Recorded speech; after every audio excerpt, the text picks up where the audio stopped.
Hello and welcome to my first broadcast since the election. I'm Davina. My channel is DavKat43. Welcome to Polity with DavKat43. We're talking about Trump's election win. We're talking about Massachusetts. We're talking about Mike Pompeo being a potential nominee for Trump's administration. Welcome to the much deflated resistance round two. I am opening with a nice quote from Emily Dickinson, a writer from Massachusetts, who wrote in her Amherst home, "Hope is the thing with feathers that perches in the soul." That's nice. There's a lot of people with emotions walking around my local grocery store where I go, because obviously Massachusetts is a blue state. It managed to remain blue, bluer than many other states remained. And we're going to talk about why. We're going to unpack what happened in the election. We're going to talk about the responses of a lot of Trump supporters online right now who are saying, you shouldn't have called us fascists. You shouldn't have likened Trump to Hitler.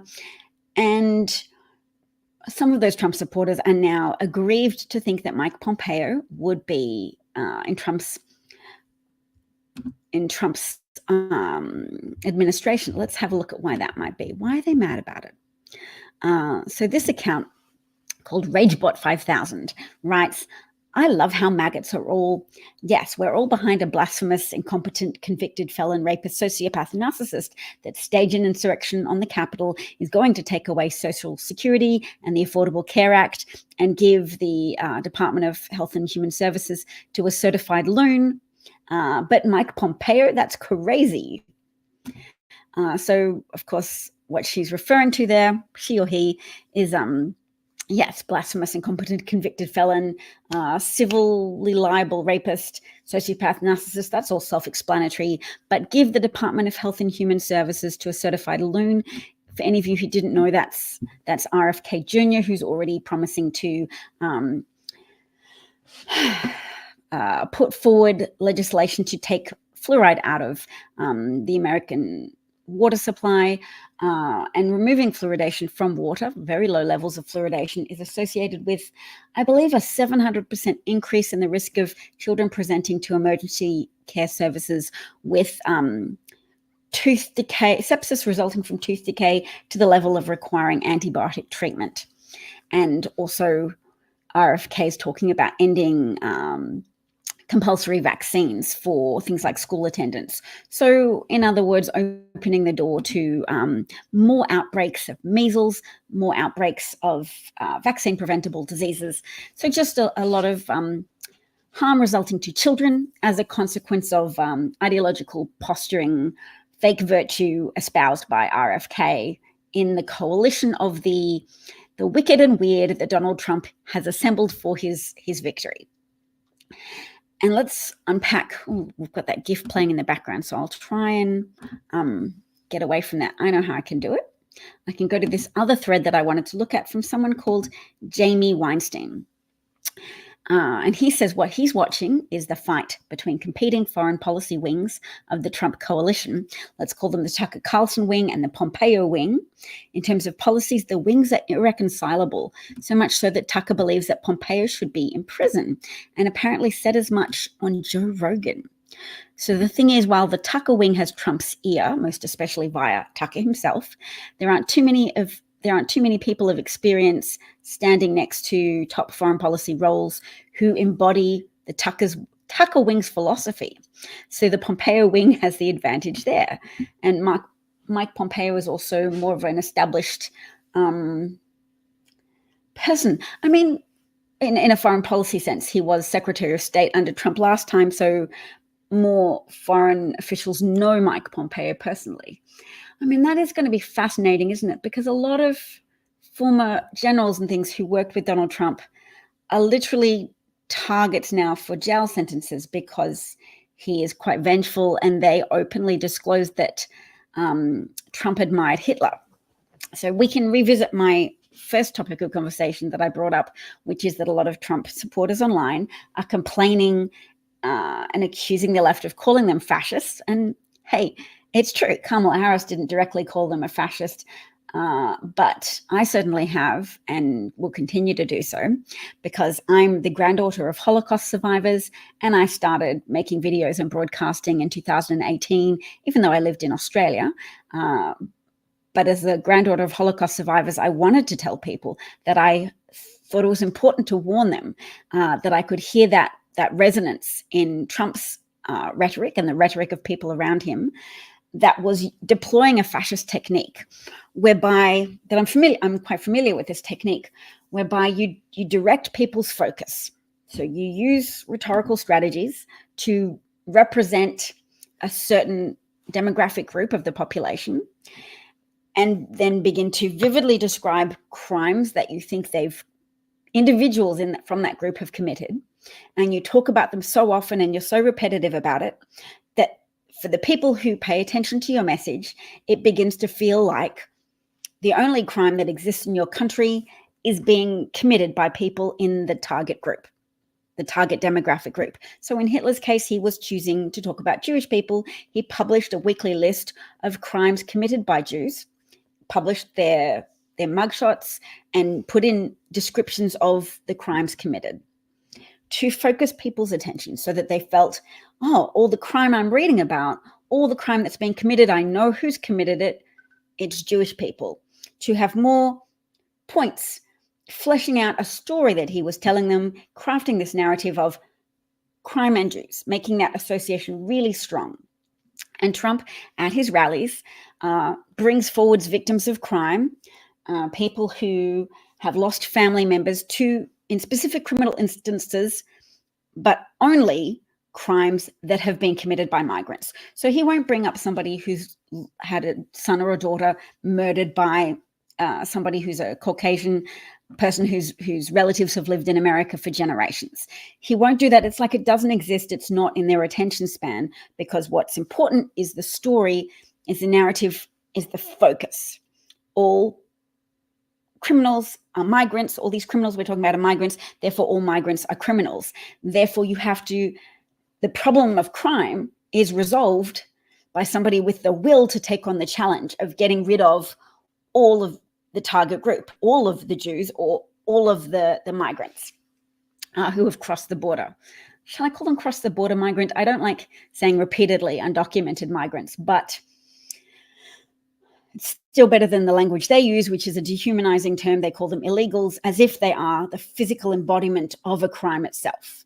So when you dehumanize people, as in the Rwandan genocide, you begin to use terms like vermin, and you exclusively discuss crimes committed by people from the Hutu or the Tutsi tribe to say they are responsible for everything bad in our society, and our society can heal itself or improve itself by eliminating that group of people.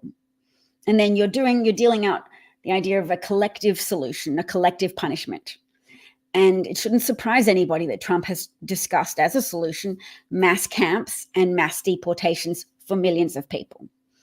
And I've tried to say that when you have a willingness to rip people away from their families and rip people away from their jobs, their homes, and their daily lives, and you bring people on board with the idea that that is actually a good solution and a good idea, you are also advancing them along a permission structure, along a pathway of acceptance to ripping that group of people out of the plane of existence. So you want to rip people from their lives and put them in camps, and that sounds reasonable to you? Or you want to rip them out of their lives and deport them, even if they have children who are, by virtue of the 14th Amendment, are born in the US citizens, as established by the Constitution. You are saying you can rip those people out of their lives and deport them, and you've almost got permission then. You're almost at the stage of getting permission to rip them out of existence. I mean, a lot of Germans say they didn't know that Jews were being killed in the camps, but some did know. And the thing is, there was acceptance of that because Jews had been pilloried as the only criminals in German society. So Trump will not discuss crime committed by other people. White-collar crime, definitely out of his purview. The crime he discusses and the crime he's so focused on that he's creating that very narrow focus for his audience as well. The criminals are migrants, and all crime is committed by migrants. Migrants commit all crime. And then also Democrats, because they're against Trump, and he's the savior who brings, the only one with the bravery to bring this solution of the problem to the problem of crime, which is all crime committed by migrants, eliminate migrants. So they definitely are very super duper deserving of the term fascist. This is how fascism works. Direct people's attention, increase their support for you, make yourself the savior of the nation, with the only person with the perspicacity to see that crime is localized to migrants, localized to undocumented migrants. And even the people who say, oh, he only doesn't like undocumented migrants, they won't admit to themselves the blurry circumstance that Trump has told people, has spoken out loud to journalists to say that he will revoke the legal visas of migrants from Haiti.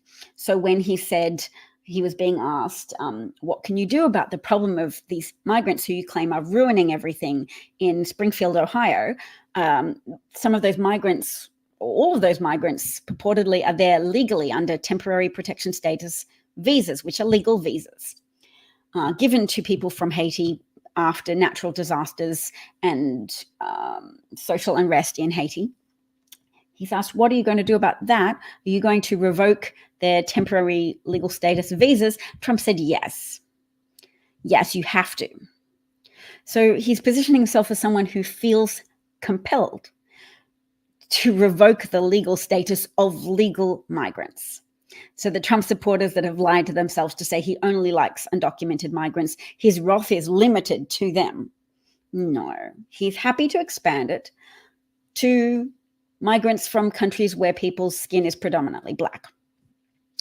And Trump has done a good job, if you approve of this kind of thing, in persuading a lot of otherwise relatively decent people to feel united under a tent of believing crime is limited to undocumented migrants, or to focusing as if there's a direct one-to-one correspondence between crimes and undocumented migrants committing them. Have you noticed that? Have you noticed that from his rallies? I'm presuming a lot of people who voted for Trump didn't watch his rallies. His rallies were becoming more sparsely attended. People who supported him didn't feel the need to go. They had made up their mind, presumably on stories that they told themselves, but that Trump reinforced for them, that the inflation experienced in the United States was a direct consequence of Biden's actions to help the United States. Now, the United States, The Economist reported on how the United States economy was the envy of the world, that we have done so well here. And some economists have noted that immigrants and immigration has been actually a protective factor, that inflation hasn't been as high in the US as it has been in some other countries. And one of the reasons for that is a boost to productivity and growth, and a reduction in labor bottlenecks in industries experiencing supply constraints and labor constraints because of the willingness of immigrants to move to places where more workers are needed. And Springfield, Ohio officials spoke of how their town had been revitalized and economically revitalized by migrants moving to their town. So the people who want to look at the investment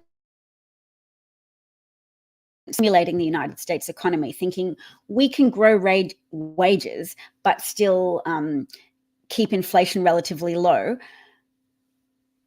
the work that they did to produce those good economic conditions for the United States is unfairly disparaged and dismissed by critics who have unreasonably adopted the Ayn Rand philosophy that government spending means indulgence, an indulgence that leads to inflation. And the facts don't back them up. I'd love to do an interview with an economist who could speak to this more in a more informed fashion than I am. But I did do a little political economy at university, and I did study how Keynesian economics, which is a philosophy of responding to negative environmental circumstances with government investment. So the economy is contracting. I mean, perhaps saying contracting in the wake of a terrorist attack or something happening. If you invest in the economy, people are afraid for whatever reason. There's a pandemic, they're withdrawing, they're spending, they're not sure about what's going to happen next. They feel less confident. Consumer confidence goes down. You spend more government money on things that the society needs, and that expenditure actually stimulates consumer confidence and it stimulates consumer spending. So Trump was keen to sign his name to delay stimulus payments until it could be organized for the stimulus checks to feature his name and his signature, very notably featured on the checks, to help cement that association in people's minds, people susceptible to having that kind of association made, that Trump was responsible for issuing those checks. Trump signed off on the idea, but it was a stimulus bill passed by Congress whilst Trump was in office. And Biden continued that pattern of issuing stimulus money to help energize and revitalize the economy through boosting consumer confidence. When you have a gift amount of money, you don't feel you have to save it. Economic psychologists have noted that gifted money that feels like a gift, is then more likely to be spent in a disposable way, not saved, but spent. Oh, we got this, we didn't expect it, let's spend it. It pushes the money into the economy of goods and services and things purchasing, and it's in circulation enough to help lift economic activity, to help businesses stay afloat after a period of contraction and difficulty. Whereas the Republican philosophy is to say, you experience negative conditions, tighten the belt, reduce spending, and maybe quietly do favors for the wealthy donor classes, because they're our friends who helped put us in power. But everybody else, we shouldn't spend on infrastructure. We shouldn't give stimulus payments. That's the more standard Republican move. Trump signed the stimulus checks because he knows that populism is a key to remaining in power for him. Cybergrief wants to know how we could have elected a convicted sex offender twice. Well, he wasn't a convicted sex offender the first time, and he isn't a criminally convicted sex offender now. He's just been found liable for a sex offense, civilly liable in a civil lawsuit, which the judge has clarified, yes, still means that Trump has been found culpable for rape. He is an adjudicated rapist. How could he have been elected? The answer is a lot of incumbent governments around the world have been punished electorally for the negative experiences people have had over the time of COVID and post-COVID inflation. So inflation is a global phenomenon. Supply lines have been constrained, and Putin's invasion of Ukraine has contributed to those constraints. People have experienced a variety of economic discomfort and hardships, and incumbent governments have often experienced a reduction in support. So Biden and Harris are not immune from that. When people say, oh, Biden wasn't popular, so you should have distanced yourself from him more, Kamala, she shouldn't have, because it would have just, well, my argument is that she would have just diminished herself, in that the Biden-Harris administration actually took great steps to shore up the American economy and experienced success, so that even though there is economic hardship, there are housing shortages, high prices of rent or purchasing houses, and people's disposable income would have been more eaten up by the inflated price of groceries, depending on how much disposable income they had. Thank you. The economy was good and unemployment levels were low, and it is a consequence of the sound decisions made by the Biden-Harris administration. So no, it's not a wise move in a short election campaign or any election campaign to try and say the administration I was part of, I distanced myself from that. No, she was co-responsible for that, and it was good, and she needed to sell the positive aspect and not try and tick a box to say I'm distant from that. The overwhelming effect would have been to say, yes, I'm a bad person if I let Biden do bad things.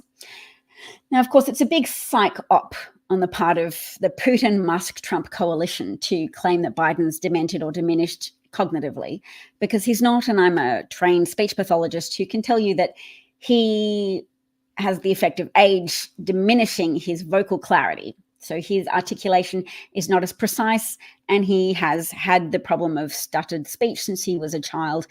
Consequently, you get circumstances such as Joe Biden saying things like, the only floating garbage I see here is his supporters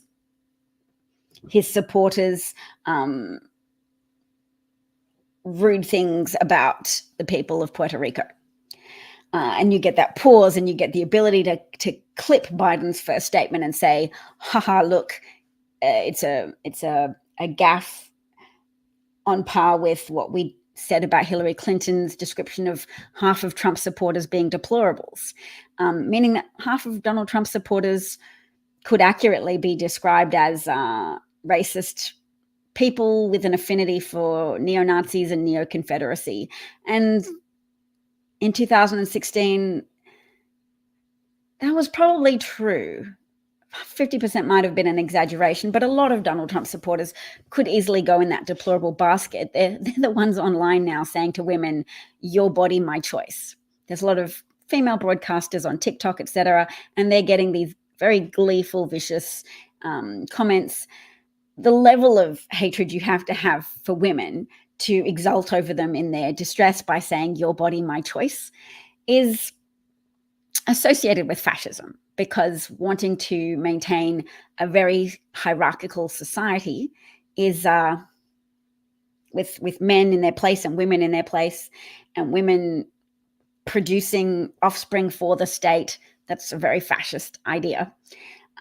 So yes, you can see the affinity with neo-Nazis from a lot of Trump supporters' behavior right now, the ones that are making extreme comments on people's TikTok feeds and YouTube broadcasts and things. And why would they say your body, my choice? Because they're trying to exult to the women that they've lost.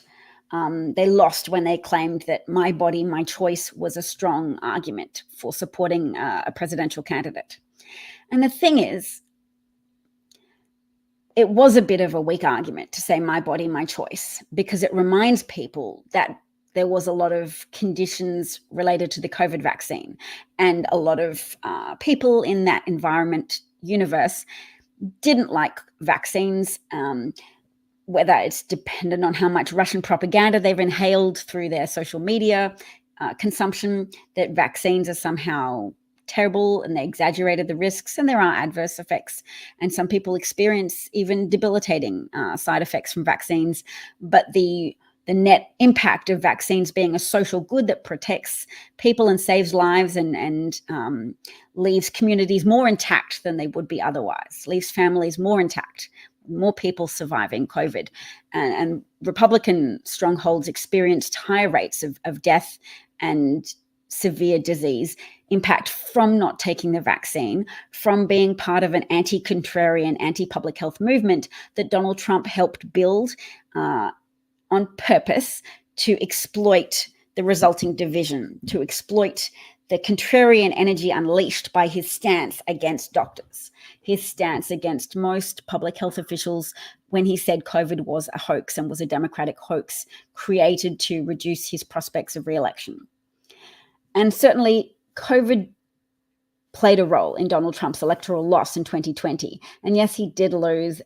His election loss was genuine, and his big lie and his fomenting of anger and an insurrection and a violent attack on the Capitol in an effort to literally overthrow American democracy for the foreseeable future, that was all just Trump's self-serving instincts to use people's pre-existing high levels of anti-governance suspicion. Many people, because not as if all people are like this. I'm from Massachusetts. There's a lot of pro-government feeling here. Many people embrace regulations. I would say that the New Hampshire Republican governor, the new one, who ran on a campaign message of "Don't mass up New Hampshire," that she was doing so knowing that there is a revulsion amongst many libertarian-minded New Hampshireans for the level of regulation that the people of Massachusetts either embrace or begrudgingly accept. Cybergrief says, all this gloating, oh my God. and also says exactly what happened to getting vaccines. Well, what will happen to it under RFK, a notable vaccine opponent who contributed to a severe measles outbreak in Samoa. Was it Western Samoa or Samoa? Let's look it up. But I've been through this incident in some depth before.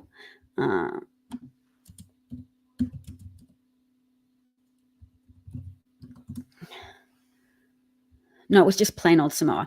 Okay, in July 2018, 2 infants died in Samoa after receiving vaccinations against measles, mumps, and rubella, raising local fears over the vaccine itself. So there was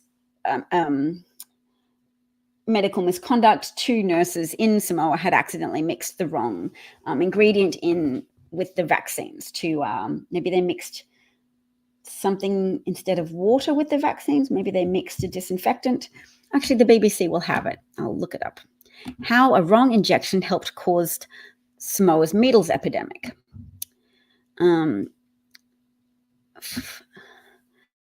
This report was made when the measles outbreak total had reached 53, but it ultimately reached 83, with I think about approximately 50% of those dead being children below the age of 5.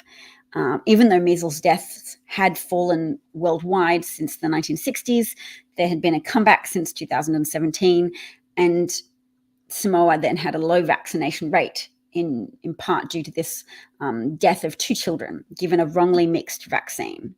All right, so that's all they said about it. They just said wrongly mixed. People are nervous seeing the impact of this disease. Samoa is a very small country and everybody knows someone who's been affected by this. Then they had a max vaccination campaign. The deaths were later established to have been due to the nurses mixing the vaccine with an expired muscle relaxant instead of water. The 2 nurses pleaded guilty to manslaughter and were sentenced to 5 years in prison. All right, so they mixed the vaccine, and they had to mix it with water, and they mixed it with an expired muscle relaxant, which obviously was not for their own benefit. It was just to it was a mistake, a very deadly piece of medical malpractice. FK Samoa. Anyway, after those deaths occurred,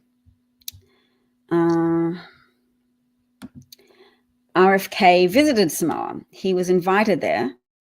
Oh, look, somebody's written an article about it now. And I'll put it up on the screen because the headline is a useful headline.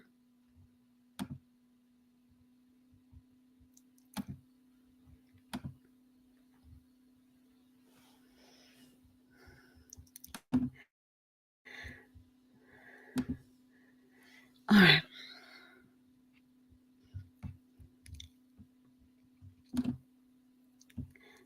And that will be my last point for the day. Probably then I shall go. So here we go. RFK Jr., whose misinformation helped cause a disease outbreak that killed 83 people, says Trump has promised him control of public health agencies. Doesn't feel like a great idea, writes Bess Levin. There's a picture of RFK. RFK Jr. told supporters at an event on Monday that Donald Trump has pledged to give him control of multiple federal health agencies in a second term, a move that would be not unlike putting a mass murderer in charge of the Justice Department. Speaking via live stream, the former third-party candidate said, the key that I think, that President Trump has promised me is control of the public health agencies, which are HHS and its sub-agencies, CDC, FDA, NIH, and a few others, and then also the USDA, which is, key to making America healthy because we've got to get off of seed oils, we've got to get off of pesticide-intensive agriculture. So there's RFK's little face on his live stream. I know it can be hard to make an attractive face on a live stream, RFK. I try to do it myself by keeping my neck lifted above my shoulders. And I'm just going to celebrate this compliment. Thank you, cybergrief. I'm sorry you're experiencing cybergrief, but I'm glad you're expressing your grief. And that was one of the reasons why I made a video today for solidarity. I also paid Elon Musk, which was very against the grain, but I did it after a week or so of crying because he cut off my ability to live stream on Twitter, which is where I have most of my followers, because one time I went viral on Twitter in 2018 telling a story, a true story, which is that my grandmother, when she was 16 years old, was told by her parents that they had found a hole in the train carriage they were on and that she should jump through the hole and jump off the train. And she, according to her account, told them she didn't want to go, she didn't want to leave them behind, and they insisted that she do so because they said, you go back for your sister, and also they didn't feel that the train was going anywhere good. And of course, they were right. The train was going to a death camp, and they were murdered by the Nazi regime, and she was able to escape from the train, survive, go back to try and find her sister.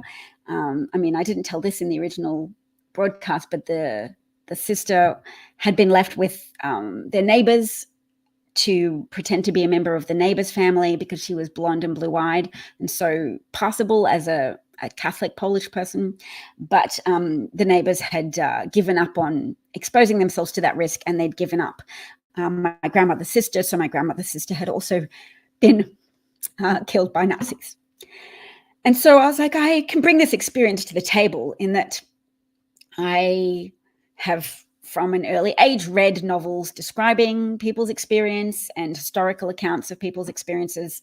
And I had sought to understand how people could get on board with a movement that involved mass state-sanctioned murder. And my conclusion had been that people get on board when the proximity of threat, people's energy around proximate threats is activated.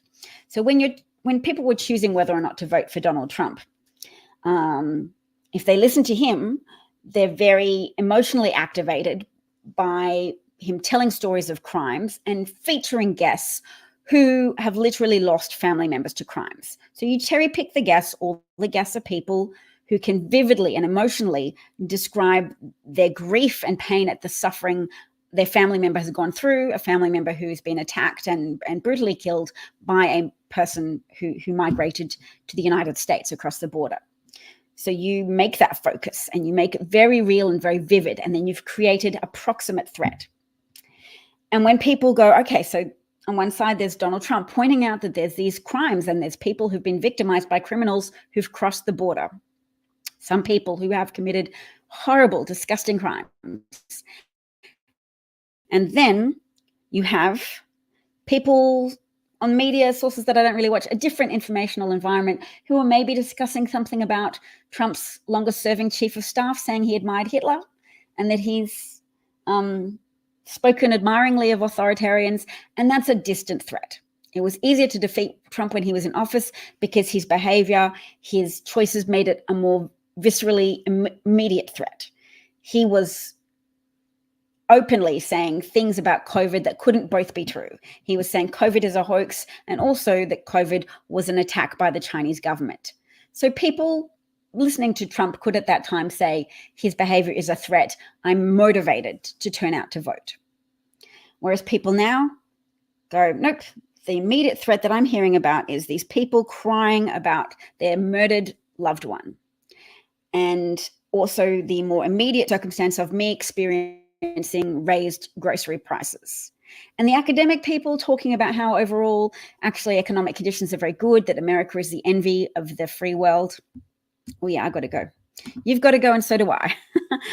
But I wanted to close with something profound, and that is that threat evaluation is manipulated by fascists, and it will continue to be manipulated by fascists, and anything that goes wrong will be attributed to the Biden administration and to the good economic conditions that we have now. So I'm going to keep talking about what is good. The people who wanted to punish the Biden-Harris government for inflation, well, they've been heard through their votes that have given Trump the presidency and Republicans the Senate and possibly the House once we've finished counting. Very possibly. They've been heard, and now they need to hear us that this is a good economy, that the overall conditions of the economy are good, and that Kamala Harris's policies of restoring the child tax credit and giving first home buyers $25,000 to contribute to their spendings, it would have helped ease some of the suffering. And that, yes, it's a mixed bag in this life of some people are suffering more than others. And we had a choice to vote in strong enough numbers to keep out the man who's already caused so much suffering to the American people, and whose corruption and venality and transactional nature will facilitate so much corruption in the United States that people will experience a significant degree of greater harm. And that, as Musk promised, he will cut to trillions of dollars from the budget, and people of low incomes who receive government benefits, they will experience significant amounts of harm. And I'm sorry for those people, and I'm sorry that this happened, and that there are people whose families are going to be ripped apart in relation to Donald Trump's campaigns of mass incarceration and mass deportation. And I'm sorry at a level that other people can't be, because of my family members murdered in camps that came about as a product of a state-sanctioned pattern of whipping people up into a frenzy about a particular demographic group and ascribing to them collectively criminal properties. The collective description of Jews as criminals and betrayers, and now the collective description of Haitian immigrants as eaters of pets, of dogs and cats, and the collective description of undocumented migrants as being illegals whose very body and person should be the target of this dehumanizing term, illegals, that makes them sound like the very embodiment of a crime that should be wiped out. You want to eliminate crime, eliminate illegals, eliminate illegal acts. I can see the dehumanization pattern. I'm happy to share it with others, just so that we can keep moving forward to try and help mitigate some of the harm. But at the same time, a lot of people voted for this harm. A lot of people voted, a lot of people ignored voices like mine and voices of Trump's former generals, who literally put their necks on the line to warn the public that Trump admired murderous dictators around the world like Putin and Hitler, and that he intends to emulate them and model his policy decisions along the lines that they have acted along. So thanks for listening to those who listened today. I've talked for 37 minutes. I should keep my broadcast more brief, but we covered a lot. And we talked about JFK getting all of those government agencies and his big anti-vaxxer who contributed to the deaths of people in a measles outbreak in Samoa that killed 83 people, 50 of whom were children under the age of 5 and were vulnerable to vaccine-preventable diseases such as measles. And RFK helped fuel conspiracies that it wasn't just 2 nurses who made a manslaughter level medical neglect mistake, but that it was vaccines themselves that were the problem. And he will fuel that also in the United States. And there will be children who experience unnecessary suffering and death as a consequence. And we're all very sorry about that. And we'll all try and, well, not all of us, but those of us with the strength to be vocal in our opposition, we will try and ask that RFK not eliminate vaccines and that he not defluoridate America's water supply just to make himself feel special and important. We'll try. We'll do some of that work. Thank you. Goodbye. And take care of yourselves. Take care of yourselves. It's been an interesting couple of days.